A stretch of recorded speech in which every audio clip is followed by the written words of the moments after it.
con esta clase de la semana 4, primera clase. Estábamos viendo compacidad, estábamos viendo cerrados, estábamos viendo abiertos, estábamos diciendo que los teléfonos estaban prohibidos en clase, ¿cierto? Todo ese tipo de cosas las hemos visto. Entonces, creo que ya estamos en condiciones de demostrar el superteorema que lo íbamos a revisar el viernes, pero se nos fue la hora muy rápido, ¿cierto? Este que dice que, puse aquí arriba el recuerdo de lo que es un compacto, pero es la asociación entre funciones continuas y conjuntos compactos. Esta es la versión en dimensión arbitraria de ese teorema que existía en cálculo primer año. ¿Qué decía en cálculo primer año? Decía que las funciones continuas en intervalos cerrados acotados a coma b tenían máximo y tenían mínimo. De hecho, cuando era un intervalo cerrado acotado a coma b, el conjunto imagen de ese intervalo era un intervalo cerrado y acotado, que partía en el mínimo, terminaba en el máximo, ¿cierto? Entonces, claro, esos intervalos cerrados y acotados son, en dimensión cualquiera, casos particulares de conjuntos compactos. Los conjuntos compactos son los importantes. El teorema se traduce de la forma siguiente. Si f es una función continua y su dominio es un compacto, ahora, aunque no sepamos muy bien lo que es un compacto, sabemos que el Rn, los compactos son los cerrados acotados, ya, pero este teorema es bien importante. Si una función es continua en un compacto, bueno, alguien va a decir, bueno, si no sé lo que es un compacto, a lo mejor no voy a entender el teorema. Sí, pero a veces es fácil saber lo que es un compacto en casos particulares. Entonces el teorema va a tener una aplicación directa. Si K es un compacto y la función es continua, que es lo que dice mi teorema, dice que en ese caso, léalo. K es un compacto. La función es continua, entonces la imagen de ese compacto, o sea, las funciones continuas, transforman al conjunto K, que es compacto, lo llevan a F, y la imagen de ese compacto en F es también compacta. O sea, las funciones continuas transforman compactos en compacto. Eso dice mi teorema. Si usted toma un compacto cualquiera, ahora, obviamente, si el compacto no es todo el dominio de la función, ustedes restringen la función a ese compacto y dicen la función restringida de ese compacto transforma el compacto en compactos. O sea, dicho de otro modo, las funciones continuas transforman compactos en compacto. Esa es la idea de estas funciones continuas cuando yo las miro hacia allá, cuando veo cuáles son las imágenes de conjuntos. Si mis conjuntos son abiertos, no sé lo que pasa con la imagen. Si mis conjuntos son cerrados, no sé qué pasa con la imagen. Pero si mis conjuntos son compactos, sí sé lo que pasa con la imagen. La imagen es compacta. Ese es el teorema importante de funciones continuas. Ahora, supongo que en clase auxiliar hicieron un ejercicio parecido, ¿o no? En clase auxiliar, no miré cuál fue la clase auxiliar, si estaba ese ejercicio, si no, a lo mejor lo podrían incorporar mañana. El que dice que las funciones continuas, habla de abiertos, las funciones continuas y los abiertos, como que transforman abiertos en abiertos, pero con una trampa. No es que tomen un abierto del dominio y lo lleven a abiertos en el codominio, sino que agarran a abiertos del codominio, y las preimágenes de abiertos, ¿se acuerdan lo que es el conjunto preimagen? Aquellos X tales que las imágenes viven en un conjunto dado. Si uno las mira al revés, mira las preimágenes de abiertos son abiertos. Las funciones continuas cuando van hacia allá, las imágenes de compactos son compactos, y ejercicio de clase auxiliar, las preimágenes de abiertos son abiertos. Pero las imágenes no. Si usted quiere que la imagen de un abierto sea abierto, necesita que la función inversa sea continua porque las preimágenes de abiertos son abiertos. ¿Se fija? Entonces, ahí es un poquito más delicado, ¿cierto? Hay que ir en un sentido o en el otro. Ahora, me interesa mucho esto de las imágenes de compactos porque hay compactos bien importantes. A continuación vamos a escribir, después de demostrar este teorema, un teorema 2 que es prácticamente la misma versión cuando el conjunto imagen es R. Porque cuando el conjunto imagen es R, ser compacto en R es muy sencillo. Entonces, ser muy sencillo, ahí vamos a tener aplicaciones muy concretas de ese tipo de funciones. Por el momento, demostrémoslo en general y después vemos el caso particular de R. Entonces, demostración. Díganme ustedes, ¿entendieron la definición de compacto? ¿Quieren un compacto? Practiquemos. Van a decir que están estudiando EDO, ¿cierto? Tienen control de EDO esta semana, pero durante esta hora y media estudiamos cálculo. ¿Les parece? Olvidémonos de EDO y estudiemos cálculo. O sea, no estudien más tarde, no estudien en la mañana, nada. O sea, estudien puras EDO. Pero hoy día, ahora, de 8:30 a 10, estudiemos cálculo. Entonces repasemos. ¿Qué era un conjunto compacto? Arriba está. Era un conjunto tal que, si yo tomo sucesiones en dicho conjunto, todas las sucesiones de dicho conjunto tienen dos cosas: subsucesiones convergentes y el límite está dentro del mismo conjunto. Eso significa ser compacto. Ahora, aquí en mi caso, el que es compacto es K, pero eso lo voy a usar como dato. ¿Qué quiero demostrar? Que f de K es compacto. Entonces tengo que decir, tomemos una sucesión arbitraria en el conjunto imagen. Aquí, sea una YN, entonces sea una YN, una sucesión arbitraria, ¿cierto? Porque tiene que ser esto para toda sucesión arbitraria en f de K. F de K. Tomo una sucesión en ese conjunto f de K. ¿Qué es lo que hay que demostrar? Hay que demostrar que esa sucesión tiene una subsucesión y la subsucesión converge a un límite que vive en f de K. Dos cosas, la subsucesión y el límite, ambas cosas viven en el conjunto f de K. Ya, entonces vamos, pero ¿qué significa vivir en f de K? Entonces, como para cada n natural, mi YN vive en f de K. ¿Qué es f de K? ¿Qué es f de K? Conjunto imagen de K. ¿Y quién vive en el conjunto imagen? Bueno, la YN. ¿Pero qué significa que la YN viva en el conjunto imagen?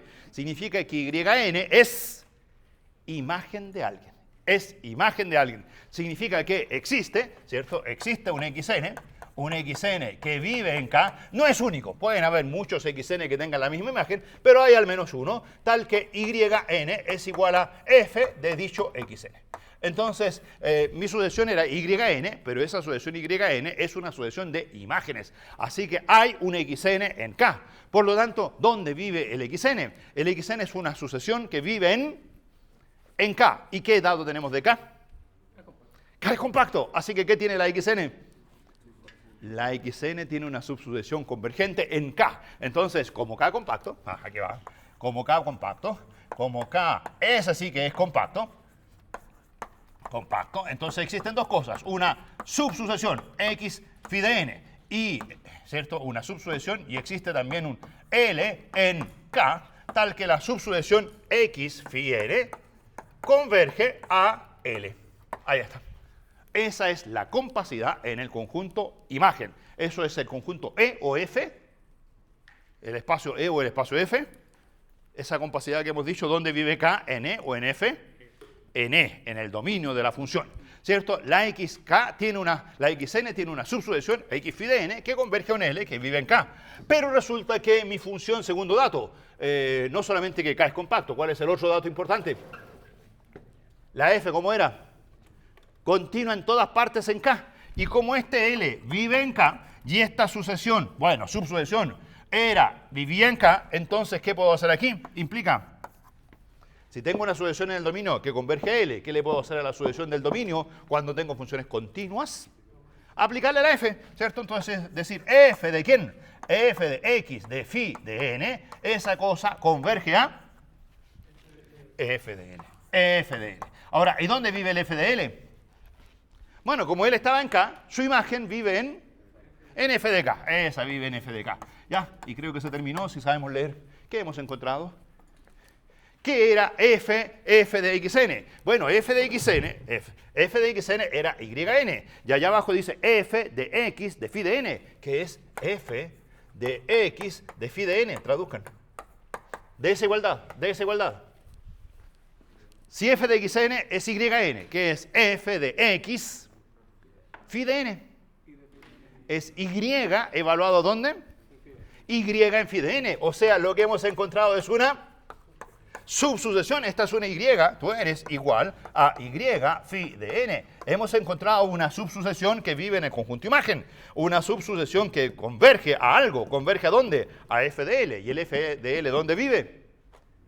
En el conjunto imagen. Exactamente en la definición de compacidad. Se terminó la demostración. Simplemente entender la definición, aplicarla en el conjunto imagen, tomarle f, dado que la función es continua, las sucesiones convergentes se transforman en nuevas sucesiones convergentes y hemos deducido esa cosa que es bien, bien importante. Entonces, ya, ese es un teorema bien importante, márquenlo. Pero tiene varias consecuencias.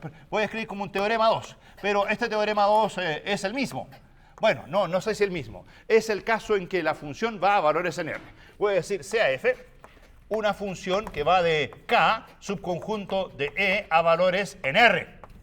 O sea, dominio compacto, pero a valores en R. Ya, ¿qué diría el teorema? Bueno, si la función es continua, entonces CAF es una función continua en K, y donde K es un compacto. ¿Ah? Donde K es un compacto. ¿Qué dice el teorema ese de ahí? Si la función es continua y el K es compacto, al tiro. F de K es compacto. Pero ahora F de K, ¿dónde vive? En R. Entonces la pregunta es, ¿qué son los compactos en R? Creo que tenemos una mini respuesta. ¿Qué son los compactos en R? En Rn, ¿qué eran los compactos? Eran cerrados, acotados. Entonces, el conjunto imagen es acotado, el conjunto imagen es cerrado, y eso significa que el conjunto imagen, el teorema dice, el conjunto imagen tiene, de hecho pueden hacer la demostración al tiro, dado que el conjunto imagen es acotado y no vacío, todos los conjuntos acotados no vacíos en R, ¿qué sabemos? ¿Tienen qué cosa? Supremo. Bueno, también tienen ínfimo, pero como es cerrado, no solo tienen supremo y tienen ínfimo, tienen máximo y mínimo. Eso es lo importante de estas funciones. Entonces, existe un x1 y un x2 en K, que son el mínimo y el máximo del conjunto imagen. Entonces, existe un x1 y x2, tal que f de x1 es el mínimo, tal que f de x2 es el máximo. Y esta igualdad se cumple para todo x en K. ¿Se fijan? El f de x se mueve, porque el x se mueve, pero el valor más chico que toma el f de x es f de x1. ¿Qué es f de x1? Es el mínimo. Porque pertenece al conjunto imagen y es una cota inferior. F de x2 pertenece al conjunto imagen y es cota superior. Así que aquí tienen el mínimo y ahí tienen el máximo. O sea, las funciones continuas a valores en R tienen mínimo, tienen máximo. Eso es un teorema bien importante porque muchas veces en ingeniería lo que uno quiere hacer es maximizar funciones. Cuando uno maximiza funciones, las funciones tienen que tener codominio R.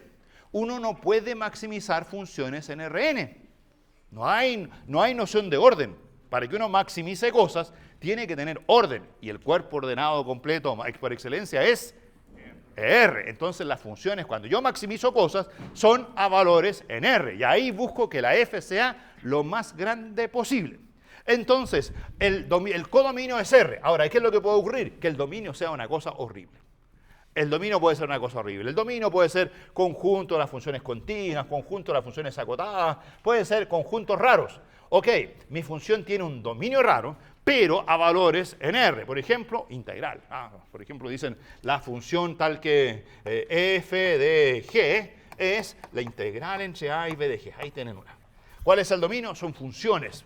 Funciones, arriman integrables. Entonces, pero a pesar de que el dominio sea raro, el conjunto imagen del conjunto imagen es R. Entonces, por ejemplo, uno quiere maximizar. A veces uno quiere... por ejemplo, si la función g fuera una velocidad. ¿Qué significa la velocidad, la integral de la velocidad? Bueno, a lo mejor si uno calcula el recíproco, puede calcular el tiempo que le toma una partícula de ir de un lugar a otro, por ejemplo. Uno podría escribir esa ecuación, cómo minimizo el tiempo que le toma una partícula de ir de un lugar a otro. Y podría decir, yo quiero minimizar ese tiempo, que la partícula vaya lo más rápido de un lugar a otro. Entonces uno podría plantear un problema de minimización donde el dominio sea horrible. No sé cuál es el dominio, las velocidades, las aceleraciones, la fuerza, que tiene que partir de un punto, que tiene que terminar en otro. O sea, puede ser una formulación bien complicada. Pero lo importante es que, aunque eso sea complicado, mi función es a valores en R.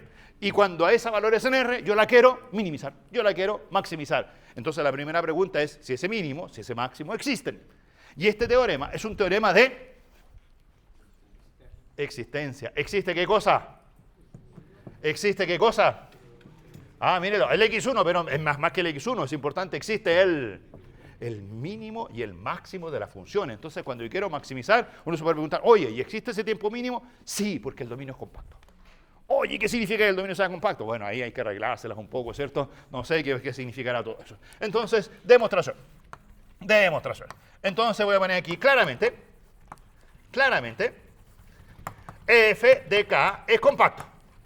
¿Eso de ahí de dónde viene? Del teorema anterior. O sea, lo único que tenemos que hacer es preguntarnos qué significa ser compacto en Rn. Bueno, en Rn, en R. Ya sabemos, o sea, es cerrado y acotado. Es cerrado y acotado, ¿cierto? Entonces, f de k es compacto, coma, o sea, cerrado y acotado. Ya, obviamente, no vacío. ¿Por qué no vacío? Nunca lo dije, pero en todos estos cuentos la idea es que el compacto K sea no vacío. ¿Qué pasaría si el compacto K fuese vacío? No hay nada que hacer, o sea, no hay ninguna pregunta que resolver. O sea, si no hay forma de ir del punto A al punto B porque el punto A y el punto B están desconectados porque, no sé, cortaron el camino, no hay problema que resolver. O sea, en ese caso no se puede hacer nada, ¿cierto? Entonces el compacto es distinto de vacío, entonces claramente el conjunto imagen es distinto de vacío y el conjunto imagen es cerrado y acotado. ¿Por qué puse el distinto de vacío? Porque me acordé de mi viejo axioma. ¿Qué decía el viejo axioma? Que un conjunto que es acotado no vacío siempre tiene supremo y tiene ínfimo. Entonces existe el supremo, existe S igual supremo de los f de x con x en k, y también existe I, el ínfimo de los f de x con x en k. Ya. Pero lo que hay que demostrar es que ese supremo no solo es supremo, ese ínfimo no solo es ínfimo, sino que el supremo es máximo, se alcanza, el ínfimo es mínimo. Entonces, yo voy a hacer la demostración solo para el supremo, pero obviamente la demostración que haga para el supremo se puede casi calcar para hacer la demostración para el ínfimo. Entonces, hagamos la demostración para el supremo. ¿Qué es el supremo? ¿Se acuerdan lo que es el supremo? El supremo, o sea, recordemos que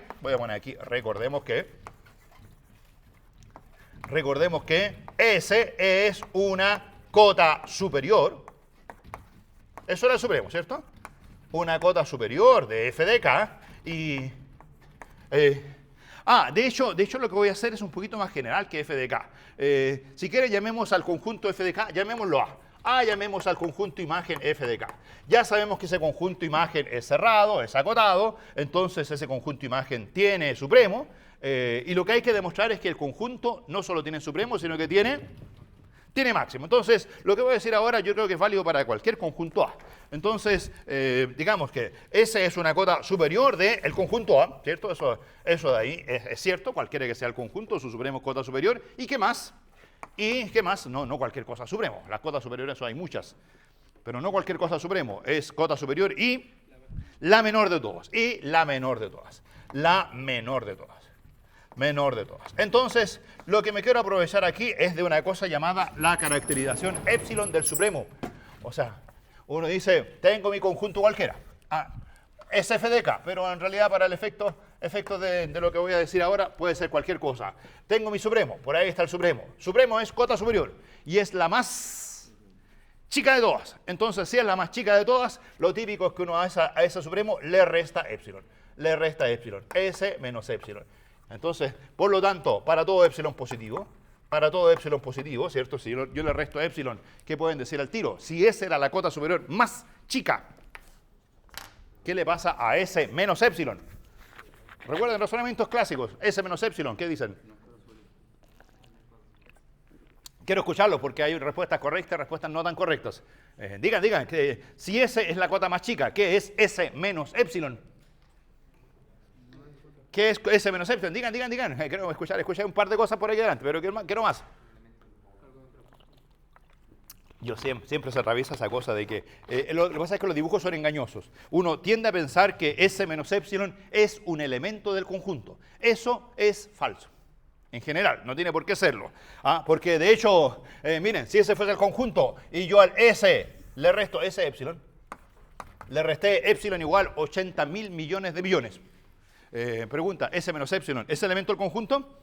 No, no siempre es elemento del conjunto. Alguien decir, es que hay que restar epsilon chico. Sí, lo que pasa es que los dibujos son engañosos. Mi conjunto podría ser un conjunto así, como un poquito más discreto, con algunos puntos. No tendría, de hecho podría ser hasta finito. Podría ser hasta finito, podrían ser puros números naturales, por ejemplo, del 0 al 10, ya, como muy caso particular. ¿Cuál es el supremo del conjunto formado por 0, 1, 2, 3, 4, hasta 10? El supremo es 10. Y si al 10 le restan epsilon, y el epsilon igual, por ejemplo, un medio. ¿Qué pasa con S menos un medio? ¿Pertenece al conjunto? ¿Cierto que cuando uno al supremo le resta algo, no tiene por qué caer justito en un elemento del conjunto? Lo que uno puede garantizar es que, dado que S era la cota superior más chica de todas, S menos epsilon es seguro que es más chico que el epsilon y por lo tanto S menos epsilon no es cota superior. No es cota superior. ¿Y qué significa que no sea cota superior? No que sea un elemento del conjunto. Hay otro elemento del conjunto que es más grande, estricto que él. Porque cota superior es soy mayor o igual que todo el mundo. No soy cota superior, hay otro elemento que es más grande. Piensen en el caso del conjunto 0, 1, 2, 3, 4, 10. ¿Qué pasa si al 10 le resto un medio? Eso queda 9.5. No es elemento del conjunto. Pero sí hay alguien del conjunto que es mayor estricto. ¿Quién? Se te pasó el 10. Se te pasó el 10, ¿cierto? Porque como el 10 era, bueno, en ese caso era el máximo, ¿cierto? Se me pasa el 10. Ahora, esa cosa que ocurre en ese ejemplo ocurre en general, simplemente porque S menos epsilon no es cota superior. Existe un X del conjunto, A, tal que dicho X es más grande que el supremo. De hecho, lo voy a escribir con desigualdad, voy a decir S menos epsilon es más chico que el X. A ti, S menos epsilon, claro, se te pasó un X. Hay un X más grande que tú. Y por supuesto que el X es menor o igual que el supremo. ¿Por qué el X es menor o igual que el supremo? Porque el supremo era cota superior. Así que como era cota superior, eso es cierto. O sea, se mete a alguien en el intervalo S menos epsilon S. Ya, esa cosa es bien importante. Y aquí el truquito de esto es válido para qué epsilon. Para todo epsilon positivo. Esa es se llama la famosa caracterización epsilon del supremo. Pero nosotros astutamente vamos a decir, en lugar de tomar un epsilon cualquiera, vamos a tomar epsilon de la forma 1 partido por n. ¿Qué les parece? Epsilon de la forma 1 partido por n. Y voy a decir que para todo n natural distinto de 0, existe un x en A que vive entre ¿cuánto y cuánto? Bueno, más chico que el supremo y mayor o igual que el supremo menos 1 partido por n. En lugar de tomar epsilon, tomo 1 partido por n. Y ahora, cuando miran esa expresión, pregunta, ¿de quién depende la x? Se fijan que me doy un n, al supremo le resto 1, hay un x. Al supremo le resto un medio, hay un x. Le resto un cuarto, o sea, le empiezo a restar cada vez menos y siempre hay un x. Ese x es un x sub...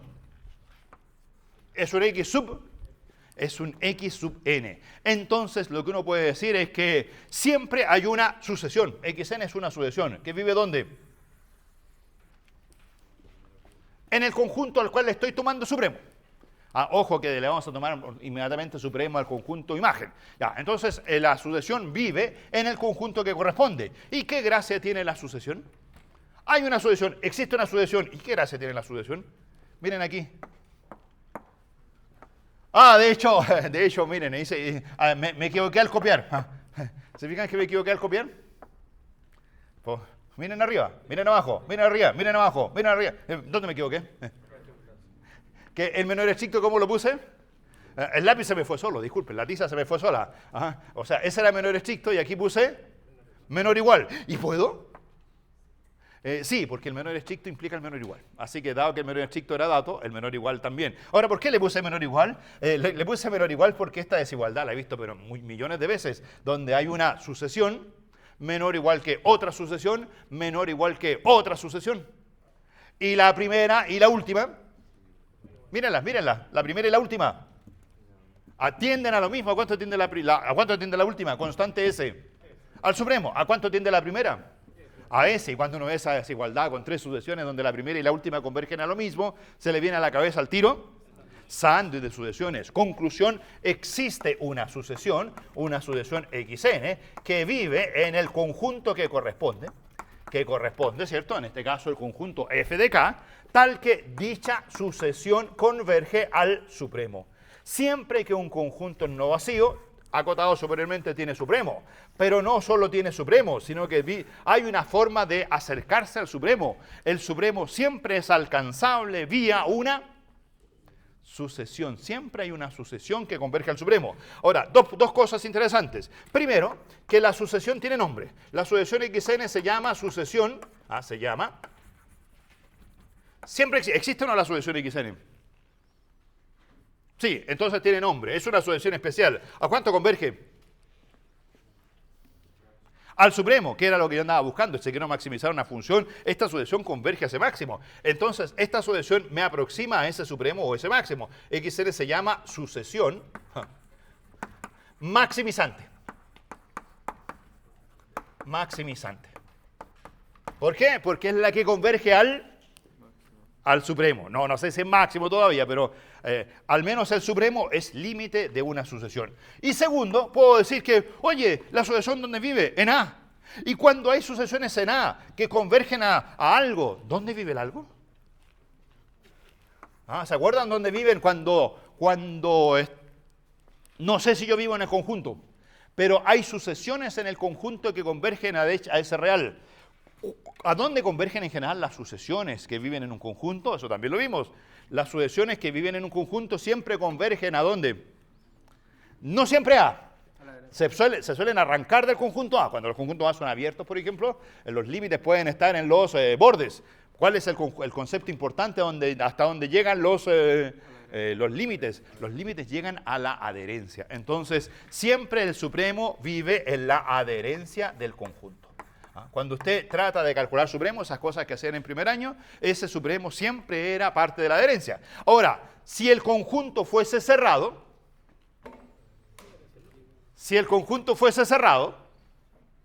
la adherencia es igual al conjunto. Ya, entonces aquí hay dos cosas importantes. Primero, que hay una sucesión maximizante, siempre ocurre la sucesión maximizante. Y segundo, siempre el supremo vive en la adherencia. Ya, esto es válido siempre. Vayan allá arriba entonces. Este conjunto f de k tiene supremo. ¿Dónde vive su supremo? Ese conjunto su supremo vive en la adherencia. Entonces, como vive en la adherencia, pero resulta que el conjunto era compacto. Y si es compacto, es cerrado. Y si es cerrado, ¿dónde vive? ¿Qué es la adherencia?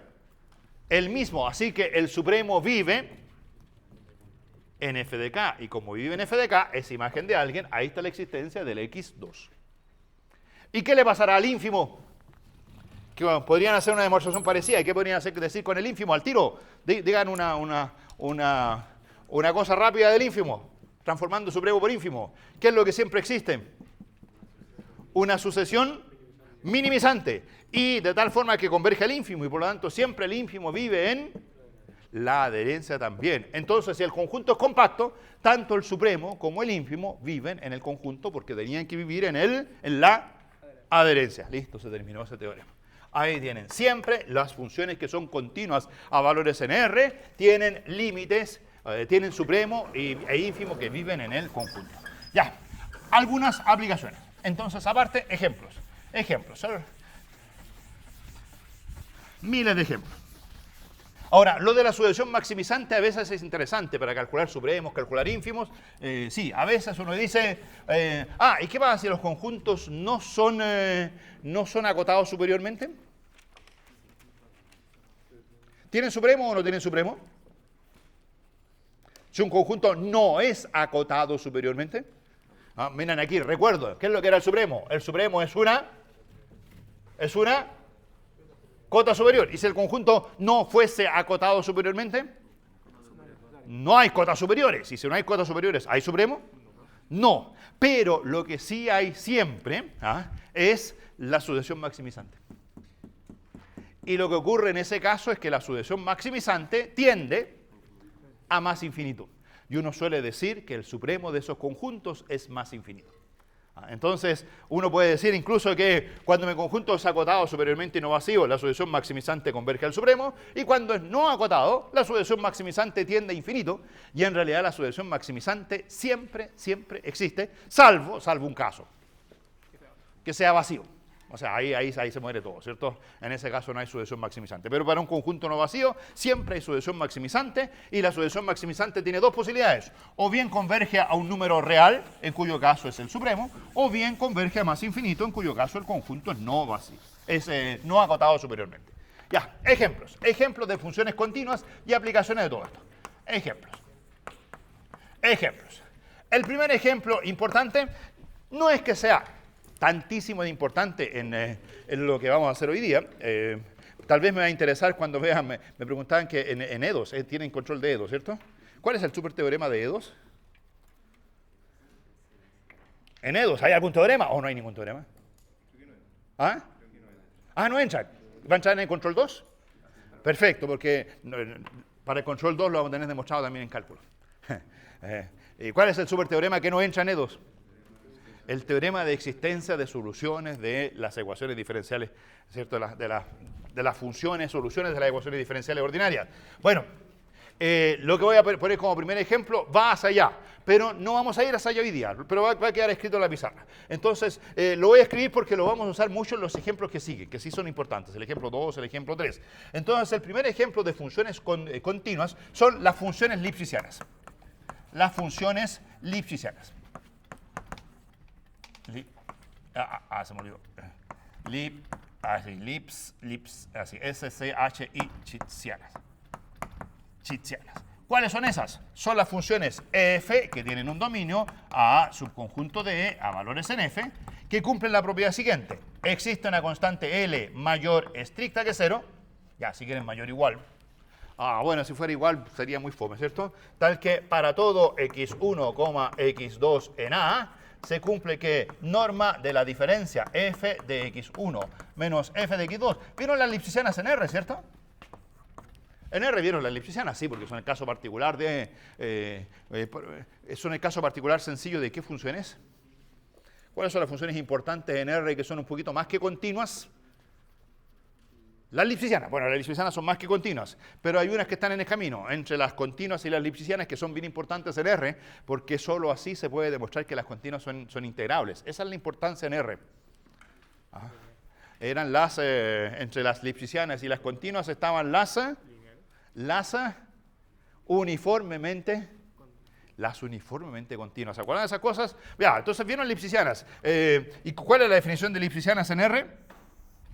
¿Cuál es la definición de lipschitziana en R?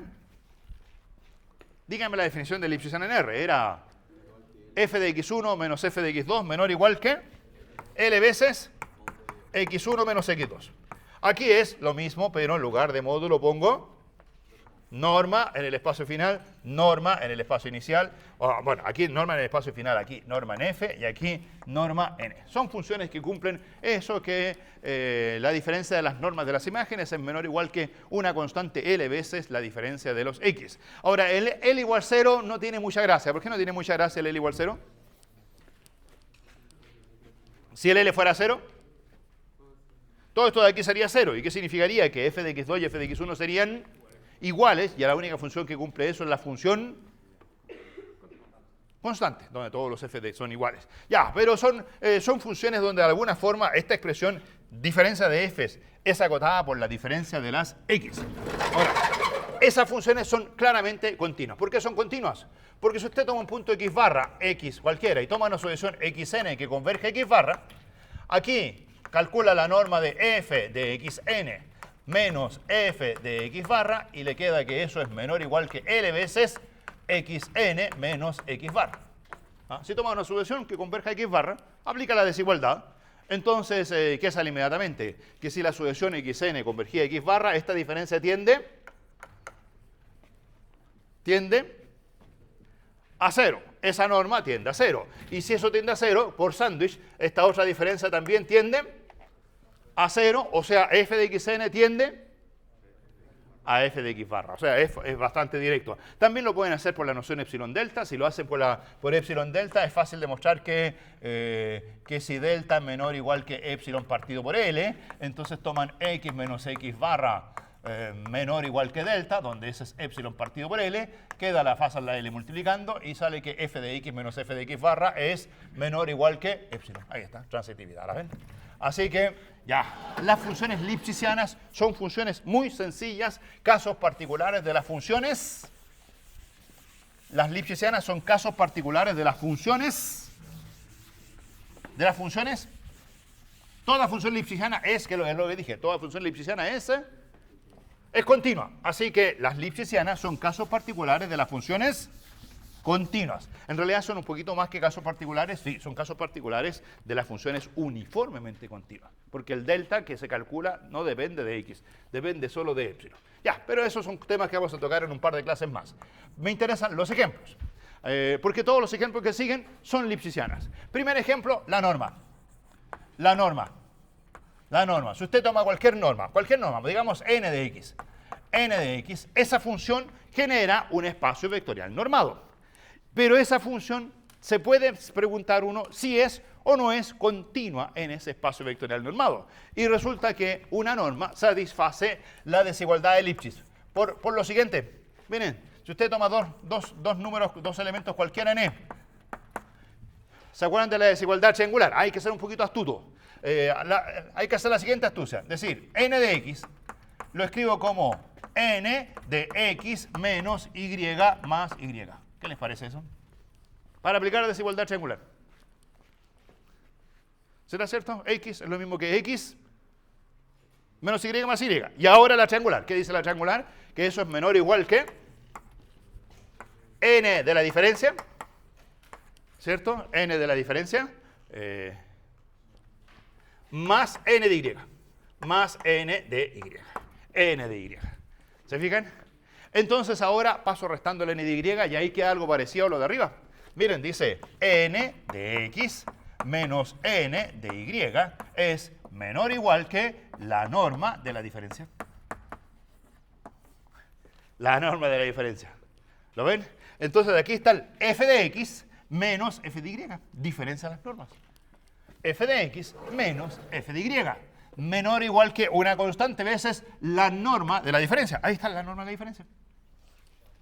¿Se fijan? Es lo de arriba, salvo un detalle. ¿Cuál es el detalle? ¿Cuál es el detalle? ¿Cuál es el detalle? Ah, ¿qué? La norma. ¿Cuál es?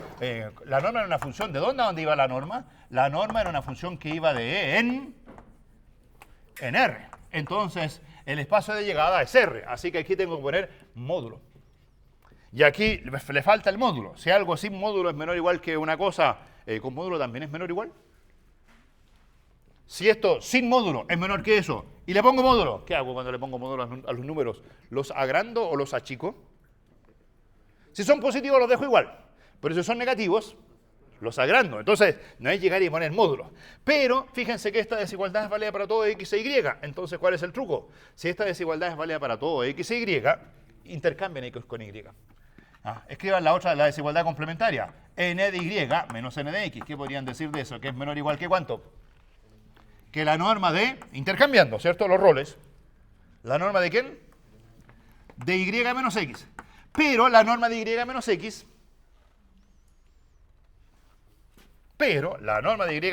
es lo mismo que la norma de x menos y, porque la diferencia entre x menos y menos x es el escalar menos 1. Y se acuerdan ustedes que las normas votaban los escalares fuera como valor absoluto, así que el menos 1 se muere. La norma, claro, dicho de otro modo, la distancia entre x e y es lo mismo que la distancia entre y y x. La norma tiene esa simetría. Ya, así que este mismo número, norma de la diferencia, es cota superior de esa resta y cota superior de la resta al revés. Entonces, si usted mira las dosis, entonces da lo mismo el signo. La que sea positiva, ¿cierto? Una de ellas es el módulo. Entonces puedo decir que como las dos desigualdades son ciertas, módulo de n de x menos n de y, esa diferencia de módulos es menor o igual que la norma de x menos y. O sea, la función norma es lipschitziana. ¿Cuánto vale la L? La L vale 1, no n. Ojo, porque le puse n para que fuese una norma cualquiera, pero recuerden que en lipschitziana, al lado derecho, tiene que aparecer L veces por la norma de la resta. Y aquí está la norma de la resta directa, así que la constante L vale 1. Ya, ahí Ahí se terminó. Las normas siempre son continuas. Son continuas cuando yo miro el espacio generado por esa norma. ¿Y qué pasa si cambio la norma por otra? Ahora voy a cambiar la norma. Entonces, esta función, la norma es continua con su propia norma. ¿Se fijan? Es como medio, yo soy continuo con mi norma. O sea, como, no sé si han visto eso, cómo lo hace en el fútbol, el que tira el tiro libre y va y lo cabecea. O sea, es como que todo lo hace él mismo, la misma norma. Pero a veces uno cambia la norma. Entonces, ¿qué pasa si cambio las normas? ¿Sigue siendo lipschitziana esta función si yo cambio la norma? ¿Cómo tengo que cambiar la norma para que siga siendo lipschitziana? Entonces, para que siga siendo lipschitziana. Esta desigualdad está garantizada. Y ahora yo quiero meter una desigualdad donde aparezca otra norma. X menos Y, otra. Le voy a poner una norma asterisco, otra norma. Entonces, ¿qué requiero entre mi norma n y esa otra norma para poder concluir que la n sigue siendo lipschitziana con la otra norma? ¿Quién tiene que ser más grande, la nueva o la vieja? ¿Cómo tiene que ser esta norma n comparada con esa norma de allá? ¿Cuál tiene que ser más grande para poder concluir que sea lipschitziana?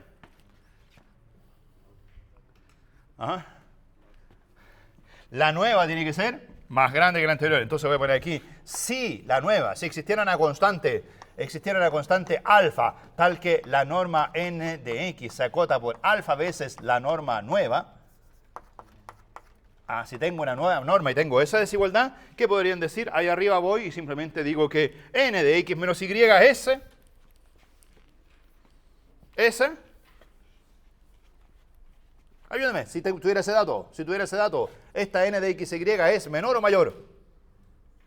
Menor o igual que alfa veces la norma nueva x menos y. O sea, si usted tiene una norma más grande, en esa norma más grande, la función norma chica, las normas chicas son continuas con las normas, la norma grande. Bueno, son continuas con ella misma, ya, eso de ahí era evidente, ¿cierto? Pero también son lipschitzianas si usted cambia la norma n por una norma que sea más grande, alfa veces más grande, ¿cierto? O sea, con una constante alfa, que no es exactamente ser equivalente, sino que solamente ser un poquito más grande. Ya, eso de ahí me permite demostrar una cosa que les había dejado propuesta hace un tiempo. Con eso es posible probar que todas las normas en Rn son equivalentes. Entonces, en Rn, todas las normas se pueden mayorar por la norma infinito. Entonces, todas las normas son continuas con esa desigualdad. Si usted la norma n la puede mayorar por una norma asterisco, la norma n es continua con la norma asterisco. Y en Rn eso se puede hacer. Miren, aparte, en Rn, ¿qué se puede hacer en Rn? En Rn. O de hecho no tiene por qué ser Rn, basta con un espacio de dimensión finita cualquiera. Bueno, en Rn lo que yo puedo decir es que cualquier vector x lo escribo como combinación lineal de los vectores de la base. ¿Qué les parece? Todos los vectores de Rn son algo por el vector E1, algo por el vector E2, hasta algo por el vector n. Sumatoria que va desde i igual 1 hasta n, porque la dimensión del espacio Rn vale n. Entonces, tomen una norma cualquiera, la norma n. La n es una norma cualquiera. ¿Cuánto vale n de x? N de x es la norma de la sumatoria, pero la norma de una sumatoria, por desigualdad triangular, es menor o igual que la suma de las normas. La norma de la suma es menor o igual que la suma de las normas. Así que la norma de n de x es menor o igual que la sumatoria, desde i igual 1 hasta n, de la norma de ese vector. Ahora, la norma de ese vector. ¿Quién es el vector? ¿El xi o el i? En esta sumatoria. Esta es una combinación lineal. ¿Cuáles eran los elementos de la base? Los EI son los vectores, los X son las componentes, los X viven en R. Estos de aquí son números reales, en Rn. Entonces, aquí tengo la norma de una ponderación veces un vector, y eso es módulo del ponderador veces la norma del vector E sub i. La norma de la suma, menor o igual que la suma de las normas, y la norma de una ponderación, el ponderador sale fuera como módulo. Ya, ¿y ahora qué puedo hacer? Este de aquí, este módulo de xy, ¿lo puedo mayorar todavía? Porque estoy pensando en Rn. Entonces en Rn hay una norma fácil. En Rn la norma infinito. Piensen en la norma infinito. Todos los xy son Todos los XY son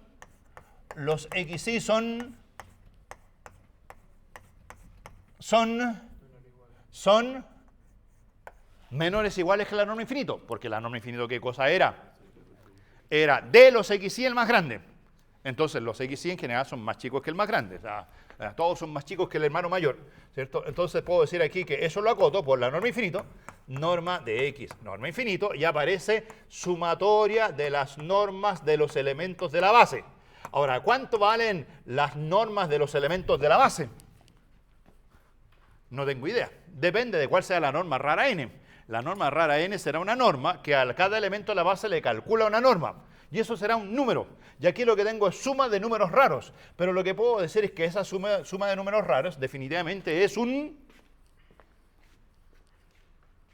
Si me dan la norma n, una norma súper rara, esa norma tendrá un valor en los vectores canónicos. Y esos vectores canónicos serán números reales. Y aquí estoy sumando números reales y la suma de números reales es un número real. No sé cuánto valdrá ese número real. ¿Y qué signo tendrá ese número real? Las normas son siempre mayores o iguales que 0. Y de hecho valen 0 solamente para x igual 0. Y los vectores canónicos no son 0. Así que estos números son mayores estrictos que 0. Todo esto de aquí es un número mayor estricto que 0. A ese número lo voy a llamar alfa. Alfa es un número mayor que 0. Entonces puedo decir que todas las normas en Rn satisfacen n de x menor o igual que alfa veces la norma infinito. Todas son más chicas que la norma infinito por una constante. Lo cual implica, mirándolo de acá abajo, que todas las normas en Rn son todas las normas se pueden acotar por alfa veces la norma infinito. Aquí pongan ahora infinito. Ya, le pongo ahí infinito. Entonces, todas las normas en Rn se pueden acotar por la norma infinito. O sea, todas las normas en Rn son continuas cuando yo veo a Rn dotado de la norma infinito, porque son todas las normas lipschitzianas. La constante de Lipschitz puede ser horrible, ese es el alfa. Las funciones normas son todas continuas. Entonces pueden aquí poner todas las normas en Rn, todas las normas, estoy pensando en la norma n, es una cualquiera, son continuas. Continuas en Rn, dotado de la norma infinito. O sea, tengo que pensar en ese espacio vectorial normado. Recuerden que los espacios vectoriales normados dependen del espacio y de la norma que doy. Si trabajo con la norma infinito, esta otra norma es continua. Miro lo de allá y sale la continua. Es lipschitziana, por lo tanto continua. Ahora, de hecho alguien me puede decir, oye, ¿eres mayorada por el infinito? ¿Eres equivalente con el infinito? No. ¿Qué me falta para demostrar que es equivalente? La cota hacia el otro lado. Y eso es lo que vamos a demostrar. Ahora vamos a demostrar que todas las normas en Rn, dado que son continuas, satisfacen, bueno, esa desigualdad era trivial, pero la que no es trivial es la contraria. Y la contraria sale de los teoremas que hemos demostrado. Hay que mirar esta función continua. El teorema que hemos demostrado es que las funciones continuas alcanzan el máximo y el mínimo. ¿Cómo era? Las funciones continuas en un compacto alcanzan su máximo y mínimo. Y aquí tengo una función n que es continua. Entonces lo que tengo que hacer es mirar esa función n en un compacto de Rn. ¿Y qué son los compactos de Rn? En Rn sé lo que son los compactos, son los conjuntos cerrados y acotados. Entonces trabajemos en un cerrado y acotado. Entonces sea K el conjunto de todos los X en Rn que tienen norma infinito igual 1. Ahí tienen. Eso es algo así como la esfera de radio 1 trazada en torno del origen. Ahora, no es la vecindad, porque la vecindad sería menor o igual a 1. Y la vecindad no me sirve. ¿Por qué no me sirve la vecindad? Bueno, de hecho podría hacerlo con la vecindad, pero ahí sería tonto. ¿Por qué podría? Si lo hiciera con la vecindad, yo pretendo que ese conjunto es compacto. ¿Están de acuerdo conmigo que ese conjunto es compacto? ¿Es acotado? Acotado por 1. ¿Es cerrado? Sí, por el igual. Ahora, si le pongo es igual a 1, es cerrado y acotado. Si le pongo menor o igual a 1, también es cerrado y acotado. Pero con menor o igual no me sirve. ¿Por qué no me sirve? Porque una vez que sea compacto, voy a decir, la norma n es continua en un compacto. Y cuando las funciones son continuas en un compacto, alcanzan su mínimo y su máximo. Pero si usted pone menor o igual, ¿ven cuál es el mínimo? ¿Cuál es el mínimo de la norma en este conjunto? Las normas son siempre mayores que 0. ¿Cuándo las normas valen 0? En el origen del espacio considerado. Y si ponemos el conjunto de los normas de x menor o igual que 1, se me metió el origen. Y si está el origen en mi conjunto, van a decir, oye, ¿tiene mínimo? Evidente. El mínimo de la norma en este conjunto es 0. El máximo es alfa.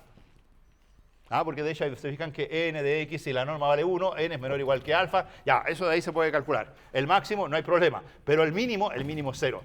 Pero si hago el truco de no incluir al origen, se fijan ahí cuando pongo igual a 1, ¿a quién estoy sacando?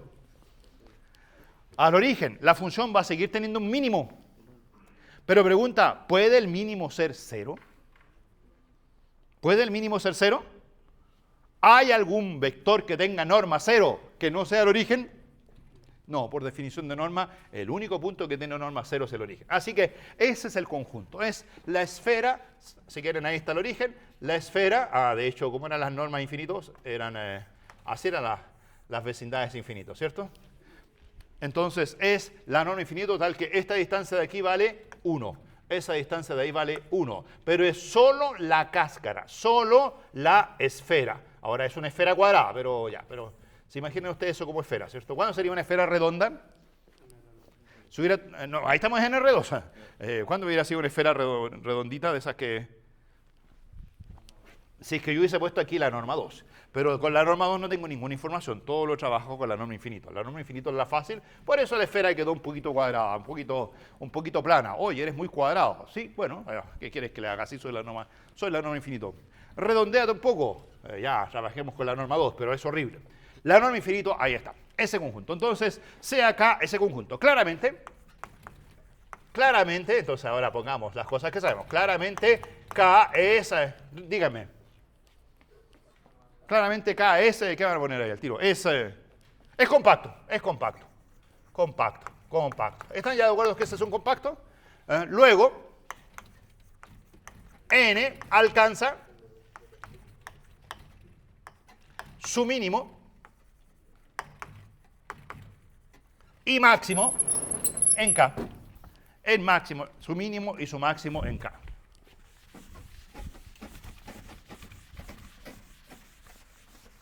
Alcanza su mínimo y su máximo en K. Que los voy a escribir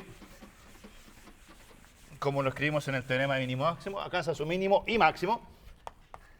Ahí va, ¿cierto? Y máximo en K. Es decir, existen dos puntos x1, x2 en K, tal que la norma de x1 es menor o igual que la norma de x es menor o igual que la norma de x2, y esta desigualdad se cumple para todo x en K. ¿Se fijan? Ahí está el mínimo y el máximo. Ahora, el que me interesa es el mínimo. Y este mínimo, pregunta, ¿es 0? Este es mayor o igual que 0, por supuesto. Pero ¿es 0? Por contradicción, si fuera 0, ¿cómo debería ser x1? Para que eso no me sea 0, debería ser x igual 0. Pero x igual 0 no vive en K. Qué astutos que fuimos, ¿se fijan? ¿Por qué fuimos astutos? ¿Y si hubiera puesto eso? Ahí habría sido el origen. No eres astuto. Tengan cuidado, a veces hay que ser un poquitito astuto. Una rayita lo cambia todo. Ya, esa rayita de ahí. Ese número es un número positivo. Entonces a ti te voy a llamar, ¿qué letras te pongo? Alfa y a usted. Pongámosle a esta letra L1. A ti te voy a llamar L1 y a ti te voy a llamar L2. L2. Son dos números simplemente. Ambos distintos de 0. Ambos estrictamente positivos. L1, L2 son mayores estrictos que 0. Y esta desigualdad se cumple para todo x en K. N de x es mayor o igual que L1 y eso es menor o igual que L2 para todo x en K. Ya, y ahora quiero pasar a todo Rn. A todo Rn. Entonces ahora, si x vive en Rn, cualquiera. No cualquiera, porque siempre el origen me va a molestar. Voy a sacar el origen, salvo el origen. Si x vive en Rn cualquiera. Pregunta, ¿vive x en K? Si X es un vector cualquiera de Rn, pregunta, ¿vive en K? ¿Qué significa vivir en K? Si X es un vector cualquiera de Rn, ¿su norma vale 1? No, su norma vale 8. Si la norma vale 8, ok, no vives en K, pero te puedo arreglar para que vivas en K. ¿Qué le puedo hacer a un vector de norma 8 para que viva en K? Lo divido por 8. Entonces, si X es cualquiera, el X tal vez no viva en K, pero te normalizo, te divido por tu norma. Ya, ¿qué pasa con ese? ¿Ese vive en K o no? Yo digo que ese sí que vive en K. Cuando el vector X lo divido por su norma. Tómenle la norma, si no creen. ¿Cuánto vale la norma infinito de X partido por norma de X? Eso creo que lo han hecho en física, ¿cierto? Pero lo que pasa es que en física uno trabaja con la norma 2. Cuando uno trabaja con la norma infinito u otras normas, uno dice, a lo mejor no todo funciona. Entonces, verifiquemos, verifiquemos. Sí, pero las propiedades están hechas ahí. Porque, ¿cómo se calcula la norma de todo este vector? Primero dicen que esta de aquí es un escalar. Y los escalares de la norma salen fuera. Así que ese escalar queda 1 partido por norma de X infinito. Ya hay que calcularle la norma. ¿Quién queda adentro? Adentro se queda solamente la X. Norma infinito, que le puse súper grande, pero esa es la norma de X infinito, esa es la norma de X infinito, o sea, S, con S se simplifica y esa norma vale 1. Así que si X es un vector cualquiera, lo divido por su norma y obtengo el famoso vector, ¿cómo lo llaman en física cuando hay que lo dividen por la norma? El unitario, pero unitario con la norma infinito. Ojo con eso. Miren, por ejemplo, ahí quedó un poquito chico, pero digamos que estamos en R2. Ese es el cuadrado del lado 1. Y tienen un vector como ese. ¿Dónde está el unitario? Digamos que ese es un vector. Ese es mi vector X. ¿Dónde está el unitario? Lo divido por su norma. Al dividir por su norma queda dentro de K. O sea, ¿dónde está el unitario? ¿El unitario? ¿Ahí? Si usted toma ese vector, ¿dónde está el unitario? Ahí. Si toma ese vector, ¿dónde está el unitario? Ahí. Siempre el unitario vive ¿dónde?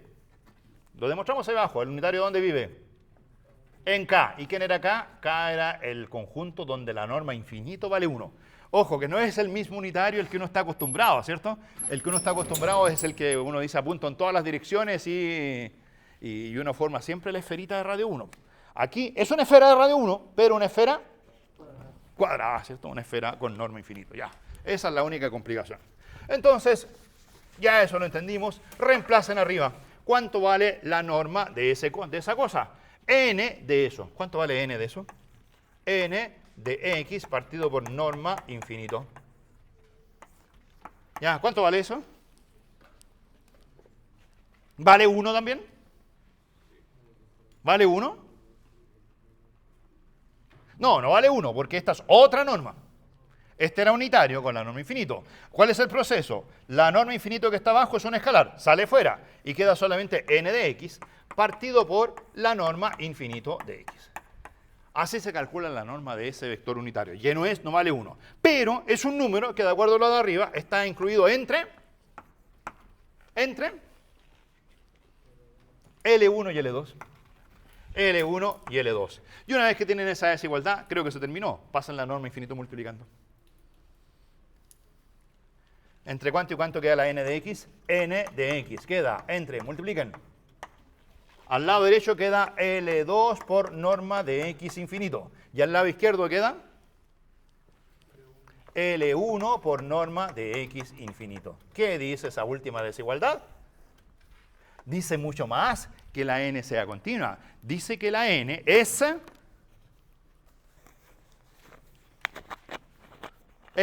comparada con la norma infinito, la n es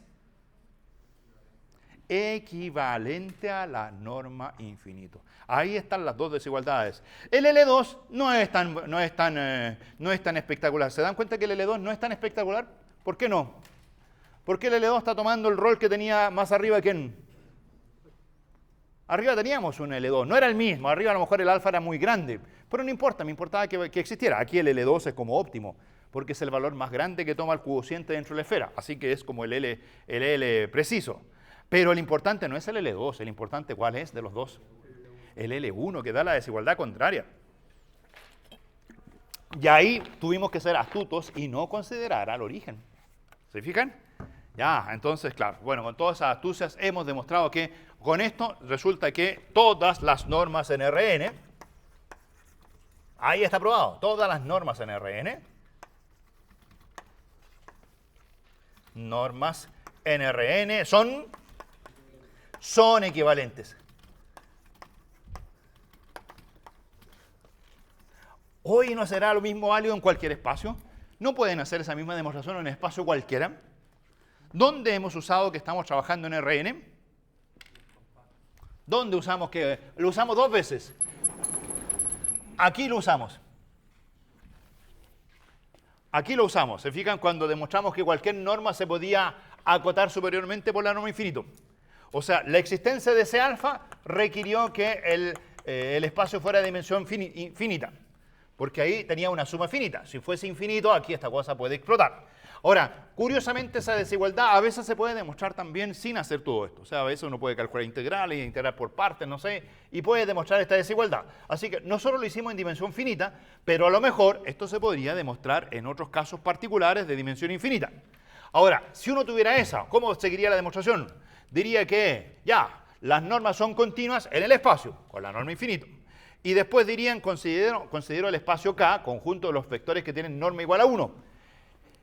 Y podrían decir que ese conjunto claramente es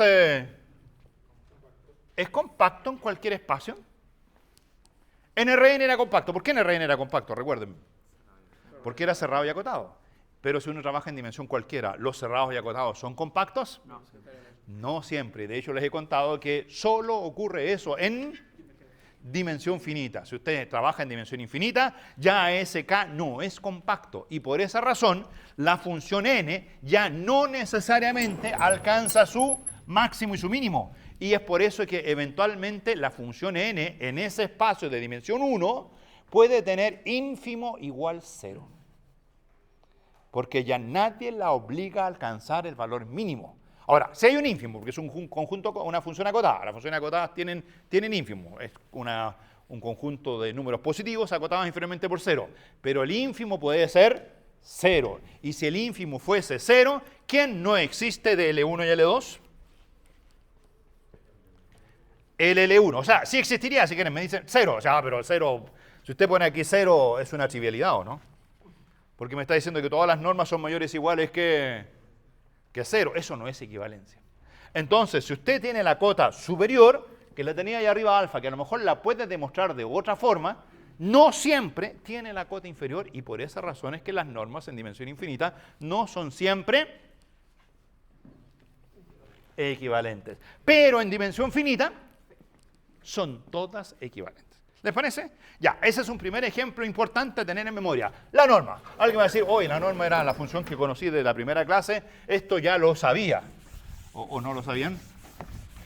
No, aprendimos algunas cosas. Aprendimos que la norma era continua, que la norma era elipsiciana y que en el caso de Rn se puede demostrar que todas las normas son equivalentes. Ahora sí la demostración la tenemos. Y de hecho, se fijan que la demostración de la equivalencia de las normas usa la compacidad. Ahí está de manifiesto la compacidad. Ya, otra función fea. Ejemplo 3. Ejemplo 3. Entonces, miren, ahora en un espacio vectorial cualquiera. Espacio vectorial normado cualquiera, a un subconjunto de E con la única condición de ser diferente de vacío. A un conjunto distinto de vacío. Lo voy a dibujar. Ahí tengo mi conjunto A, diferente de vacío. Entonces, se define la siguiente función. La función que, miren, la puedo dibujar aquí. Que para cada X en R, para cada X en el espacio E, calcula algo así como, entonces, es la famosa función distancia. Distancia de X hacia el conjunto A. ¿Cómo se calcula la distancia de X al conjunto A? Bueno, como es no vacío, lo que uno puede hacer es tomar algunos valores de, voy a llamar S a los puntos de A. Tomar un punto de A y calcular la distancia entre X y S. Esa no es la distancia entre X y el conjunto. Esa es la distancia entre X y S. Pero el S lo puedo mover. Puedo calcular, tomar ahí otro S y calcular la distancia ahí. Tomar otro S, calcular la distancia ahí. Tomar otro S, ya, la de acá. Ahora, de todos los S, ¿cuál es el que me interesa más? ¿Cuál es el que refleja a qué distancia realmente estaría del conjunto, al menos gráficamente? ¿El más grande o el más chico? El más chico. ¿Qué pongo? ¿Mínimo o pongo ínfimo? Como el conjunto A es un conjunto cualquiera, no me atrevo a poner mínimo, así que lo que voy a hacer aquí es decir que de todas las distancias, entonces voy a calcular las distancias entre X y S, donde S vive en A. Esos números existen. Esos números son todos mayores o iguales que 0. Así que ese conjunto hacia secas claramente es un conjunto no vacío, acotado inferiormente por 0. Así que ese conjunto tiene ínfimo. Ahora, de ahí a que tenga mínimo, eso no me atrevo a asegurarlo, así que puedo decir, bueno, aquí en el gráfico es como que el ínfimo se alcanzaría por ahí, ¿lo ven? Entonces uno podría decir, ahí tengo la distancia entre X y A. Que también se suele notar como la distancia hacia el conjunto A de X, para que se vea de manifiesto que es una función que depende de quién. Es una distancia que depende de X. Ahora, hay algunos casos sencillos. Por ejemplo, primer caso sencillo para entender un poco esta función de distancia. Si X vive en A, ¿cuánto vale la distancia hacia el punto A de X? Si X vive en A, si toman un X aquí, X en A, entonces dicen, calcula la distancia de todos los S posibles que viven en A. Pero obviamente como X vive en A, tomo S igual X, y ahí tengo distancia 0, y ahí en ese caso el ínfimo vale 0. O sea, si los puntos viven en A, la distancia vale 0. Ahora, hay puntos que pueden estar fuera, donde la distancia también vale 0, y eso creo que estaban en los ejercicios de clase auxiliar, ¿no? Segundo, lo voy a poner aquí, se puede probar que la distancia hacia A de X vale 0, si y solamente si X vive en la adherencia de A. De hecho, la adherencia de A se puede caracterizar como todos los puntos donde la distancia vale 0. Algunos de ellos son el propio conjunto A.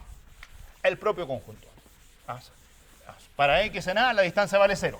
Pero también la distancia vale 0 cuando usted está cerquita del conjunto, no necesariamente encima. Esa se la dejo propuesta. Pero lo que me interesa hoy día no es eso, me interesa la continuidad. ¿Es la distancia una función continua como función de X? Ahora, si uno la mira, es un poquito inagarrable. Es un poquito inagarrable. Entonces, lo que uno puede hacer es lo siguiente, decir, oye, vamos a demostrar que es lipschitziana. Miren, digamos que ese es el conjunto A. Digamos que aquí tengo un X y aquí tengo Y. Entonces, lo que me gustaría calcular es distancia hacia A de X menos distancia hacia A de Y. Y me gustaría demostrar que esa cosa es menor o igual que L veces la norma de X menos Y. ¿Qué les parece intentar demostrar eso? Si uno lograra demostrar eso, estaría resuelta la pregunta. ¿Cuál sería la pregunta que estaría resuelta? ¿Es la función distancia continua? ¿Respuesta? Sí, porque esa lipschitziana. Entonces, todo el objetivo es intentar demostrar que es lipschitziana. Ahora, ¿cómo lo puedo hacer? Ahora, miren, si el conjunto A fuese un punto, creo que eso de ahí es directo. Hagan este caso particular. Si el conjunto A fuera un único punto, un punto P, ese es el conjunto A. El conjunto A está formado por el puro P. Sí está formado por el puro P. ¿Cuánto vale la distancia de X a P? ¿Eso no es la norma de X menos P? ¿Y aquí cuánto vale la distancia de Y a P? Es la norma de Y menos P. Y acá tienen la norma de X menos Y. Ya, ¿qué pueden decir ahí al tiro de desigualdad triangular? Ya, cuidado, que no es una desigualdad triangular típica porque hay una resta. Entonces lo que hay que hacer es pensar en una pura distancia. La distancia de X a P, esa, acótala superiormente. Miren, la norma X menos P la puedo escribir como la norma X menos Y más Y menos P. ¿Será cierto eso? Con un puro punto. Ahí juego pura desigualdad triangular. Y eso es menor o igual que x menos y más y menos p. Entonces paso restando y queda norma x menos p. Esa es la distancia de x a p. Menos norma de y menos p. Esa es la distancia de y a p. Y eso es menor o igual que x menos y. ¿Les parece? Ahora me van a decir que me falta algo, que me falta, igual que hace un rato, me falta el módulo. Sí, pero como es simétrico en x y, el mismo truco de siempre. Cambio la x por la y, se obtiene la misma expresión con signo cambiado, así que no es difícil convencerse que en realidad puedo poner aquí un módulo. El módulo de la diferencia es menor o igual que la diferencia de los módulos. Y ahí estaría resuelto. Pero eso es un caso particular cuando el conjunto es solo un punto. Si el conjunto es un conjunto cualquiera, donde ese ínfimo, de hecho, ahí era muy fácil. Varias cosas. Primero, porque el conjunto tenía un punto. Segundo, porque el ínfimo no era ínfimo, era mínimo. Era simplemente la norma de x menos un integrante del conjunto. El único integrante que existía, que era el punto P. Ya, ahora si se trata de una cosa más general, la demostración es un poquito más intrincada y posiblemente a uno no se le ocurriría, ¿no? A ver, ¿cómo se te ocurre a ti de todo esto? La típica pregunta, ¿cómo se te ocurre todo esto? Ya, respuesta número 1, profesor Correa. Le voy a copiar al profe Correa. ¿Y cómo se le ocurre al profe Correa todo esto? No sé, le copió a Oslander, a su profe. ¿Y cómo se le ocurrió al profe Oslander? No sé, le copió. O sea, es una cosa que a lo mejor se transmite como de generación en generación y hay un truco, hay un truquito. Ahora, ese truquito hay que transmitirlo de generación en generación para que después ustedes lo hagan y les van a preguntar, ¿y cómo se te ocurrió? Profe San Martín, o sea, se fija, la cadena va a seguir avanzando. Entonces la idea es la siguiente, ya, aquí voy a poner mi conjunto A cualquiera, voy a poner la x, punto x y voy a poner el punto y. Entonces voy a decir que la distancia de A a x, bueno, esa de ahí es el ínfimo de las normas x menos s con s en A. Pero la distancia es ahí dice, la distancia es lean la palabra, es un ínfimo. Y yo sé que para calcular ínfimos, todos los ínfimos y los supremos se pueden calcular usando las sucesiones maximizantes o minimizantes. Entonces yo puedo decir que esta cosa es el límite de, aquí donde dice S, pongo un S sub n. La norma de x menos S sub n. Una sucesión en el conjunto. ¿Y qué significa una sucesión en el conjunto? Esto mismo evaluado para puntos del conjunto. Y evaluar eso para puntos del conjunto, la variable S es la que lleva la cuenta. La S tiene que vivir acá. Entonces digo, esa cosa es el límite de la norma entre x menos Sn cuando n tiende a infinito. Cuando n tiende a infinito. Ahora, ¿quiénes son los Sn? Los Sn, no tengo idea quiénes son, solo sé que, así son las soluciones maximizantes y minimizantes. Uno no sabe cuáles son, solo sabe que existen. Existe una sucesión minimizante, existe una sucesión maximizante en el caso del supremo. Este es un ínfimo, hay una sucesión minimizante. Entonces, hay muchos Sn. En buenas cuentas están aquí, miren, aquí los voy a dibujar. Ahí hay un Sn, de tal forma que yo calculo la norma x menos Sn, eso no es el ínfimo. Esa es la norma de x menos Sn. Pero esa norma de x menos Sn tiende a ¿cuánto? Ahí está. Esa norma de x menos Sn tiende a ¿cuánto? Tiende al ínfimo. ¿Entienden la idea? O sea, como que esta sucesión se va acercando al x, ¿se fijan? De tal forma que voy calculando las distancias a x y al final obtengo aquí mi ínfimo. Ahora, ¿por qué no mínimo? Es porque eventualmente esa S sub n a lo mejor no converge, eventualmente esa Sn puede converger. Si la Sn fuera convergente, ¿a dónde podría converger? En la adherencia. O sea, a lo mejor el conjunto A no incluye la adherencia, para tener el mínimo habría que estar en la adherencia. No sé bien qué pasa con la sucesión, solo sé que existe. Entonces lo que voy a hacer es usarlo de allá con la Sn. Con la Sn. Con la Sn, con 3 puntos. ¿Qué puedo decir con 3 puntos? Lo mismo que estaba aquí. Puedo decir que el módulo D, entonces allá decía con un punto P. Aquí el punto P lo voy a llamar Sn. Voy a decir la norma de x menos Sn, ¿cierto? Ya, un poquito más, sí, pero no quiero, la norma de y menos Sn, no, esa me va a complicar. No, voy a decir entonces que, ya, ahora voy con la distancia de A de Y. ¿Cuánto vale de A de Y? El ínfimo, pero ese ínfimo lo voy a acotar inmediatamente superiormente por la distancia de Y a Sn. ¿Qué les parece? ¿Por qué? Porque esta es una distancia de Y a un punto de S. Y acá tengo que tomar de las distancias el ínfimo. Así que el ínfimo es menor o igual que cualquier elemento. Y aquí sigo con mi desigualdad triangular. Lo mismo que hicimos allá. Digo que esto de aquí es Y menos X más X menos Sn menor o igual que Y menos X más X menos Sn. Paso restando y me queda que la distancia de sub A de Y menos norma X menos Sn, esa cosa es menor o igual que norma de Y menos X. Ya, y creo que se terminó casi. Ya, el truquito fue tomar la sucesión minimizante. Entonces escribir las desigualdades con esa sucesión. Y ahora, ¿cómo me las arreglo para obtener algo como lo que quiero? Yo quiero esto. Esto quiero. Esa la tengo. No, esa no la tengo. Esa la tengo. ¿Cuál es la que no tengo? Esa no la tengo. Tengo una cosa rara. Y al lado derecho, eso se ve muy bien. Y de hecho la constante L vale 1. Ya. ¿Este es el único que está molestando en esa desigualdad? ¿Qué pueden hacer para que ese número se transforme en algo simpático?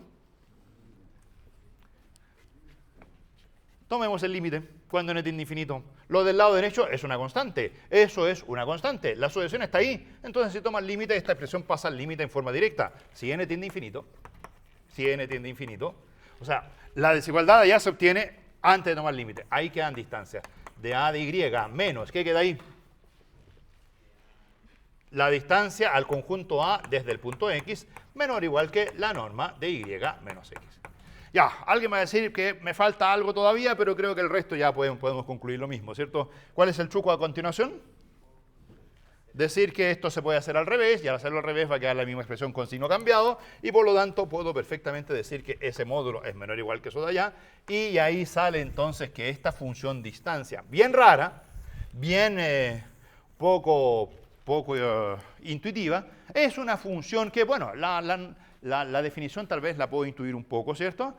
Sus propiedades tal vez no, pero es una función que resulta ser lipschitziana y por lo tanto continua. ¿Ya? Ahí tengo, la distancia es lipschitziana y por lo tanto continua.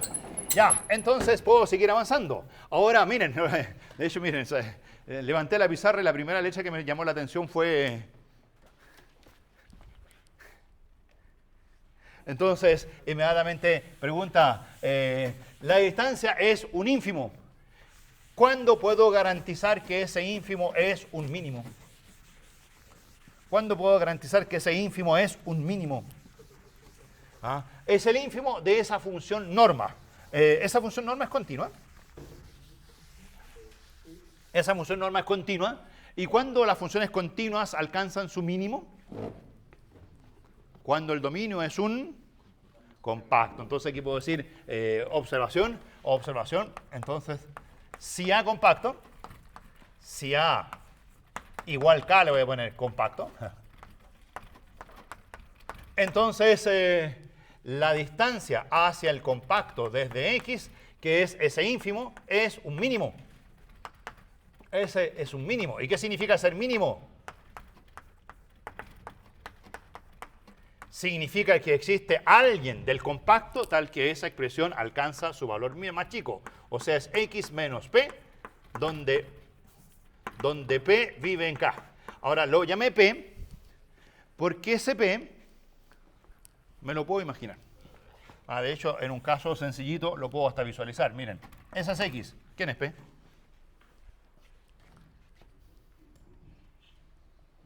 Este es mi conjunto K. ¿Dónde ven P? Ahí.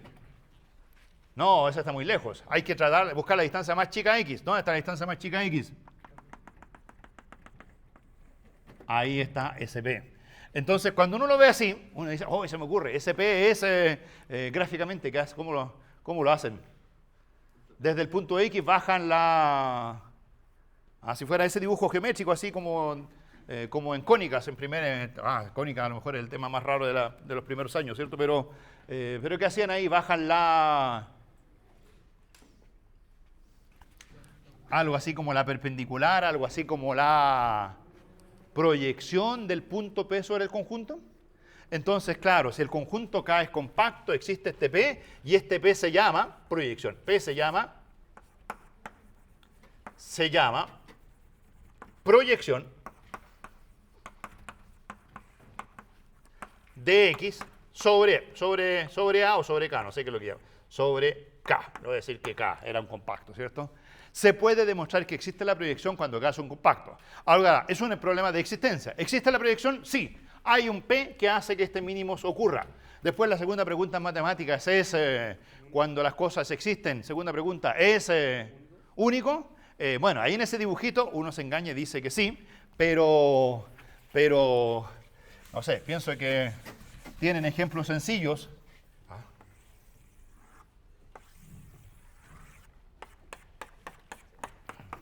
Digan que ese es el compacto K.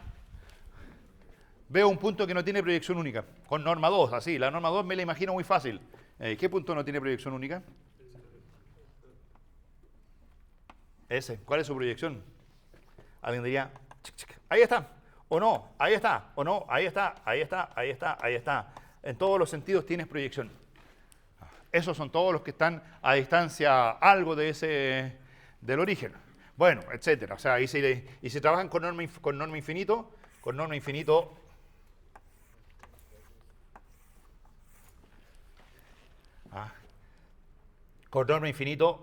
la proyección de su origen es todo un cuadrado, etcétera. O sea, la proyección no tiene por qué ser en general única, no tiene por qué ser en general única. Ya, y si de hecho, si ese fuera el compacto acá, y toman un punto X como ese, la proyección son todo ese tránsito. Porque en todos esos puntos la distancia es la misma. Ahora, acá no, porque acá la distancia es el máximo entre X e Y, aquí el X es el máximo es X y acá el máximo es Y. Aquí no hay. O sea, la proyección podría ser un intervalito. Existe, no siempre es única. Ya, eso sí, K compacto. Una vez que uno entendió la distancia de un punto a un conjunto, uno puede decir, oye, ¿y cómo se define la distancia entre un conjunto y otro conjunto? Ahora, dos conjuntos. Ya, hagamos otro dibujito. Conjunto A, conjunto B. ¿Cómo calculan la distancia entre dos conjuntos? Separan en un X de B. Y de ese X de B, ¿qué hacen? Miran a A y calculan la distancia de X, no, distancia al conjunto A de X. Y después dicen, pero el punto X se tiene que mover en B y muevo el punto X de tal forma que esta distancia sea lo más chica posible. Entonces puedo calcular eso como el ínfimo de todas las distancias hacia el conjunto A de X, donde ahora la X se mueve en B. Ya. Entonces, la pregunta es si ese ínfimo se alcanza o no se alcanza. Bueno, ahí hay dos posibilidades. Miren. Pregunta, ¿esta distancia se alcanza o no se alcanza? La distancia al punto A de X. Ahora, ¿cuándo se alcanza? Si se alcanza si el conjunto A fuese compacto. Si ese fuese compacto, entonces si A compacto, voy a poner aquí, si A compacto, entonces esa cosa es lo mismo que el ínfimo de las normas de X menos la proyección. Con X en B. Ya, sí, pero ahí me voy a enredar con eso. No, eso es. Y no sé cómo es esa función porque hay muchas letras P. No, en ese caso no sé qué hacer. Miren, hagámoslo mejor. No, vamos al revés. B compacto. Ahí es más fácil. ¿Por qué? Porque la función distancia es continua. Y si la función distancia es continua y quiero calcular su ínfimo en un compacto, su ínfimo es un mínimo. Así que ese ínfimo es la distancia al punto A de un X tilde. Existe un X tilde. Y si usted quiere que esta distancia sea X tilde menos y tilde, ya, necesita que B sea compacto y también que esta última igualdad que A compacto. O sea, si ambos son compactos, la distancia entre los dos conjuntos es la norma de la diferencia. Entonces pregunta, ¿cuándo? Ahí está la definición de distancia entre dos conjuntos. ¿Cuándo la distancia entre dos conjuntos se alcanza y se puede calcular como la distancia entre dos puntos? Respuesta fácil, cuando los dos conjuntos son compactos. Ahora, en Rn uno puede hacer cositas un poquito más sencillas, porque en Rn, ¿qué significa compacto? Cerrado y acotado. Muchas veces en Rn no requiere que las cosas sean acotadas. Uno de ellos podría no ser compacto. La distancia. Para calcular la distancia, esa última distancia, me basta con que A sea cerrado. O sea, la de arriba no sé, porque la función distancia es muy complicada. Esa distancia no sé. Para que esa función distancia alcance su ínfimo, necesito que B sea compacto. Ya, B compacto. Pero esta distancia de aquí, esta distancia es más geométrica. Entonces, esta distancia es igual a un X menos Y si el conjunto NRN es solo cerrado. Solo cerrado. Hagamos esa pequeña observación. Solo cerrado. Solo cerrado. O sea, en Rn, para que la distancia entre dos conjuntos sea la norma de la diferencia, requiero que uno sea compacto y el otro sea cerrado. Después algunos se preguntan, ¿y podrán ser los dos? ¿Qué es más, ser cerrado o ser compacto? Si los dos son compactos, ahí está, eso en general. Si los dos son compactos, la distancia entre los conjuntos es X tilde menos Y tilde. Con X tilde en A, Y tilde en B. En Rn, si uno es compacto y el otro cerrado, lo vamos a hacer al tiro, se puede también demostrar que esa distancia se alcanza, porque aquí esta igualdad la podemos establecer cuando A es solo cerrado, en lugar de compacto, cerrado. O sea, cuando uno es compacto y el otro es cerrado. ¿Y cuál es la pregunta que viene después? ¿Será cierto eso cuando los dos son cerrados? ¿Cuál es la diferencia entre cerrado y compacto en Rn? Cero no ser acotado.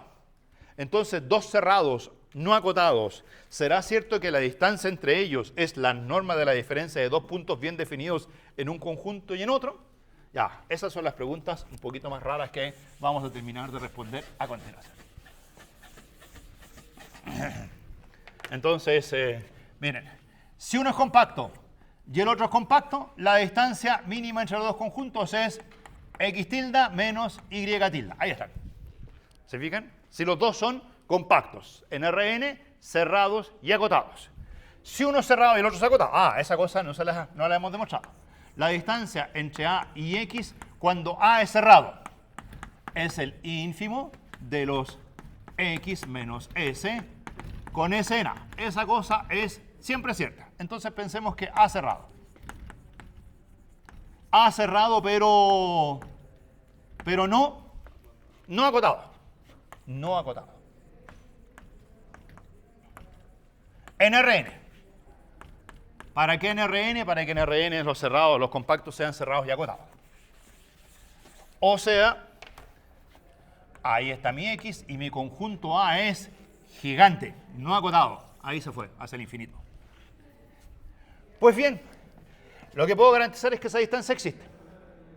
Eso sí es seguro, la distancia existe porque es el ínfimo un conjunto no vacío acotado inferiormente. Ya, eso existe. Y esa distancia vale algo, y la puedo hasta graficar aquí. Digamos que ahí está esa distancia. Entonces, lo que puedo decir es que los S que hay que calcular ahí son S que viven por aquí. Si usted toma un S por allá,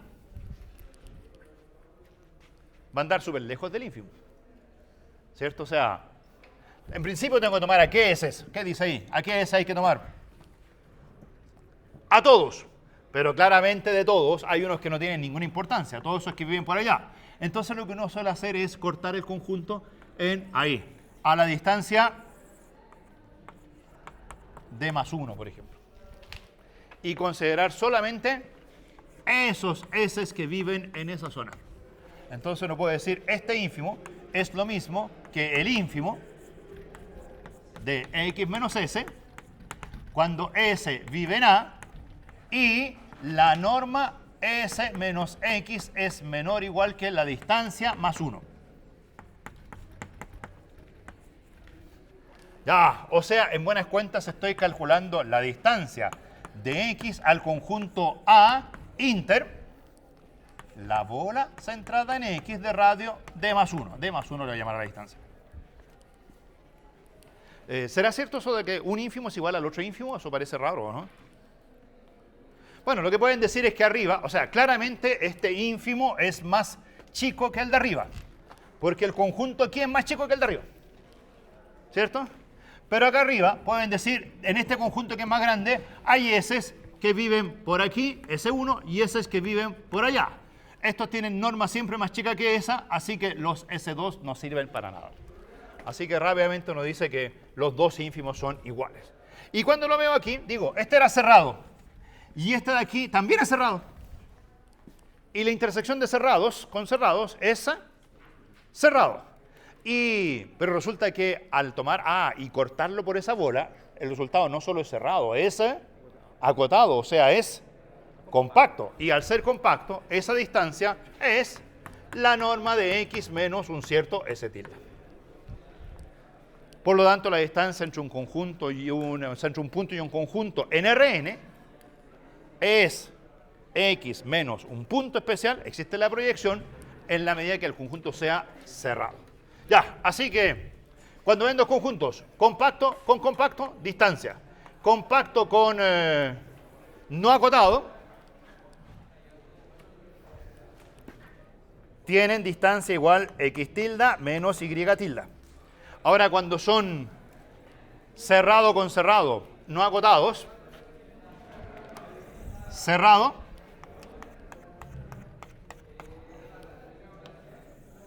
con cerrado, no acotados, uno podría intentar seguir demostrando cosas, pero es imposible. ¿Por qué no? Porque, bueno, ahí hice un ejemplo que a lo mejor, a ver si me lo entienden. La idea es que un ejemplo donde esa distancia sea cada vez más chica y ojalá, si lo hago bien, sea una distancia que tiende a 0.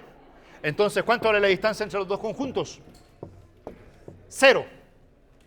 Pero existe un X tilde del primero y un Y tilde del segundo, tal que la norma de la diferencia valga 0. Si los conjuntos no se tocan, no ocurre, o sea, ahí la distancia no tiene nada que ver con el valor X tilde menos Y tilde. Ya, es una función a la cual le vamos a seguir dando vueltas en un par de clases más, pero es la primera iteración. ¿Les parece? Ya, sería todo.